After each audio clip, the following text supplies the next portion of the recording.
ketika aku dipanggil, lalu datang kemari. Saudara, aku ingin tahu apa sebabnya kamu memanggil aku. Kemudian Kornelius memberitahu mereka mengenai penglihatan yang ia alami tentang seorang yang kakinya berkilau-kilauan. Berkata kepadanya untuk menemui Petrus. Ia juga mengatakan kepadanya bagaimana dia telah mentaati Allah. Dan pada saat ini juga, pendengar yang dikasihi oleh Tuhan, Petrus berkata, sesungguhnya aku telah mengerti bahwa Allah tidak membedakan orang. Setiap orang dari bangsa manapun yang takut akan Dia dan yang mengamalkan kebenaran berkenan kepadanya. Itulah firman yang Ia suruh sampaikan kepada orang-orang Israel, yaitu firman yang memberitakan damai sejahtera oleh Yesus Kristus yang adalah Tuhan dari semua orang. Kamu tahu tentang segala sesuatu yang terjadi di seluruh tanah Yudea, mulai dari Galilea, sesudah baptisan yang diberitakan oleh Yohanes, yaitu tentang Yesus dari Nazaret. Bagaimana Allah mengurapi Dia dengan Roh Kudus dan kuat kuasa. Dia yang berjalan berkeliling sambil berbuat baik dan menyembuhkan semua orang yang dikuasai iblis, sebab Allah menyertai Dia. Dan kami adalah saksi dari segala sesuatu yang Dia perbuatnya di tanah Yudea maupun Yerusalem. Dan mereka telah membunuh Dia dan menggantung Dia pada kayu salib. Dan Petrus berkata lagi, karena pada bagian ini dari pesan ini, Yesus itu telah dibangkitkan Allah pada hari ketiga. Dan Allah berkata bahwa Ia menyatakan diri bukan kepada seluruh bangsa, tapi kepada saksi-saksi yang sebelumnya telah ditunjuk oleh Allah, yaitu kepada kami yang telah makan dan minum bersama-sama dengan Dia.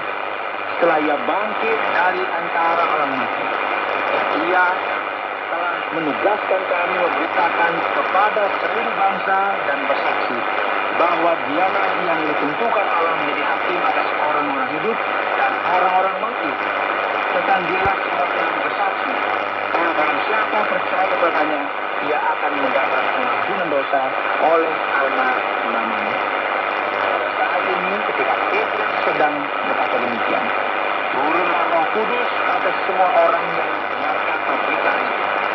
Dan semua orang percaya, dari golongan bersunat yang menyatakan Petrus tercengang-cengang, karena melihat karunia Roh Kudus dicurahkan ke atas bangsa-bangsa lain juga.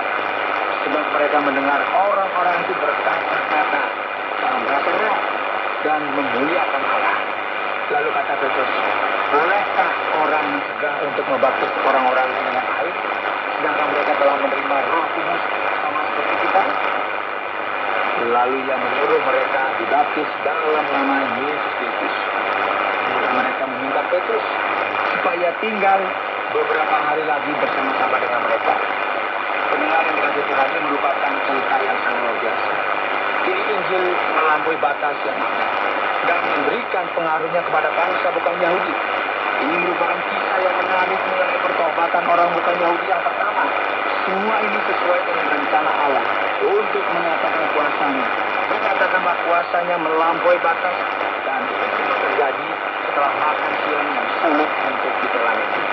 Ketika Allah memutuskan untuk melakukan sesuatu yang spesial, tidak ada seorang pun yang dapat menghentikan.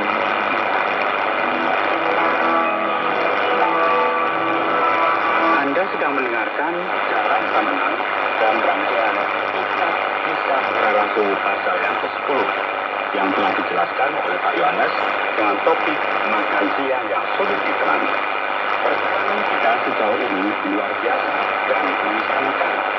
Sekarang mari kita beranjak kepada bagian tanya jawab dari kisah para rasul pasal yang ke-10 ini. Pak Yohanes dikatakan di sana bahwa Kornelius merupakan orang yang takut akan Allah. Artinya apa ini? Apakah dia adalah orang Yahudi atau orang Italia? Apa agamanya dan apa yang bisa kita katakan tentang dia, Pak Yohanes? Ya, kalau ketika orang-orang membaca bagian ini, tentu kita akan menjadi bingung. Banyak orang berpikir bahwa seseorang yang takut akan Allah merupakan orang yang secara sederhana takut akan Allah. Namun bukan itu sebenarnya. Takut akan Allah merupakan satu kata teknis yang dipakai untuk menggambarkan orang bukan Yahudi yang hampir menjadi Yahudi. Namun, mari kita mencoba untuk memperjelas.